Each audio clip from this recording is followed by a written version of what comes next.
La fraude, la contrefaçon, l'usurpation, c'est des challenges et fléaux qui nous parlent. On s'attaque à ces problématiques par une technologie profonde qui s'appelle T3, Trust, Track and Trace.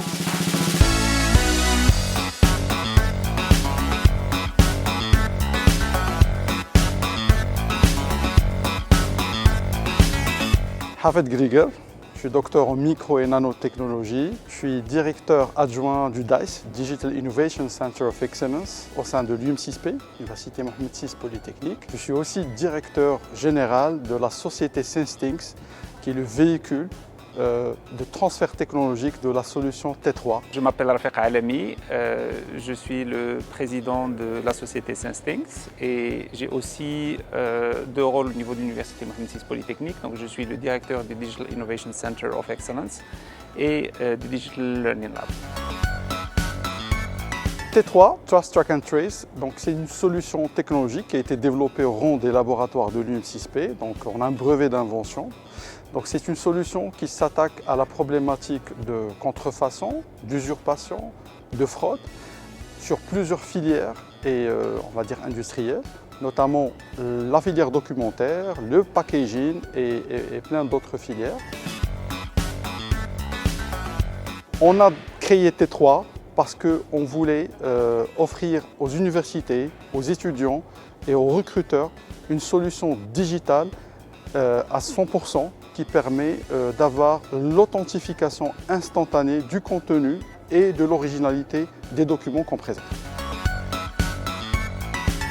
Cette histoire a commencé dans le DICE, le Digital Innovation Center of Excellence, où on avait inventé cette technologie qui permettait de créer des traceurs uniques dans des objets.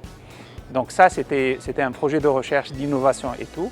Et puis, une fois qu'on a inventé ça, on a déposé un brevet pour la technologie. Après, comme l'université encourage tout ce qui est entrepreneuriat, donc on a manifesté l'intérêt de prendre cette technologie et de la porter en tant que start-up.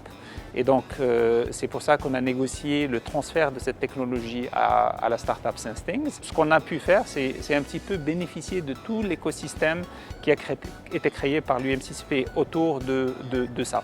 Donc, par exemple, on est au niveau de la StartGate, donc nos équipes travaillent au niveau de la StartGate.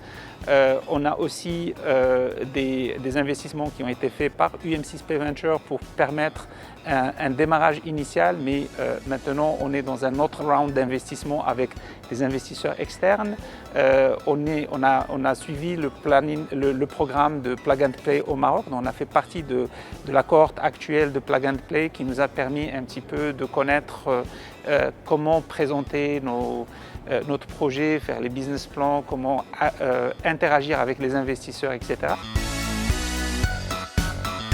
Plusieurs technologies qui sont combinées à la fois. Donc, je peux citer une technologie qu'on a inventée qui s'appelle le Phygital.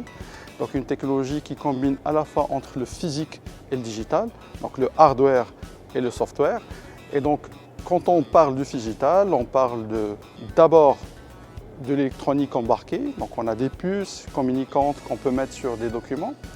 On a de la technologie blockchain parce qu'il y a une possibilité de souscrire sur un registre toutes les transactions, on va dire en relation avec un document donné, sur un blockchain donné. Nous avons aussi d'autres technologies d'analyse optique ou forensique, c'est-à-dire sur le document, on arrive à détecter des traceurs uniques à travers un système optoélectronique qui nous permet de mesurer et d'analyser et de scanner en temps réel l'unicité et l'originalité d'un objet, par conséquent un document ou un package qu'on peut trouver dans l'industrie.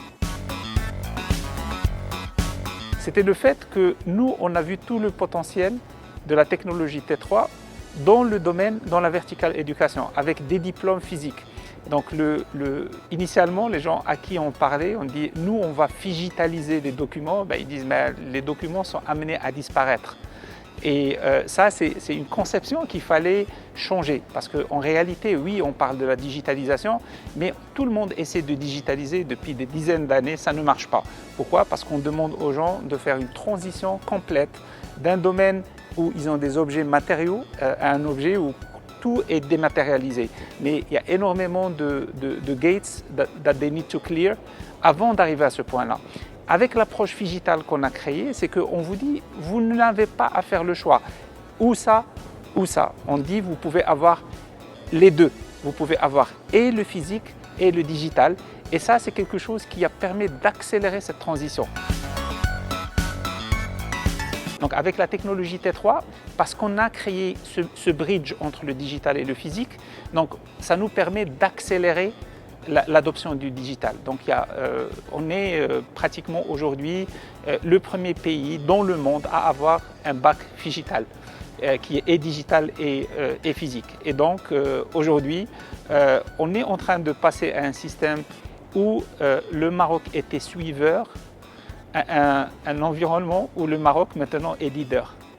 Et c'est dans le domaine de la digitalisation, c'est grâce à T3. Alors, c'est un bac visiblement un bac ordinaire, mais d'une manière très profonde. Donc, il embarque beaucoup de technologies, beaucoup de features, beaucoup de solutions. Donc, c'est un bac papier toujours, mais qui contient des informations qui permettent d'atterrir sur une version digitale. Donc on a inséré un data matrix qui est passé par un équipement qui s'appelle un Figitaliseur. Donc une fois qu'il a été imprimé, avec le bac, il rentre dans un Figitaliseur, on le scanne profondément, on récupère des traceurs uniques et donc pour pouvoir analyser par la suite et scanner son authenticité. Et une fois qu'on utilise une application mobile qui a été dédiée pour ça, on scanne le bac, on tombe sur une réplique digitale, un jumeau numérique du bac qui contient un ensemble d'informations et il contient aussi des boutons de vérification sur la blockchain. Aujourd'hui, je pense qu'on est en train de faire un changement hyper important à la manière to deal with paper en général. Et le Maroc en a besoin. Parce qu'il y a tellement de procédures, il y a tellement de trucs, de documents, de photocopies, de légalisation, d'attestation que techniquement, la digitalisation peut simplifier et peut donner le boost nécessaire à l'économie nationale pour passer d'un pays en voie de développement à là où on devrait tous être.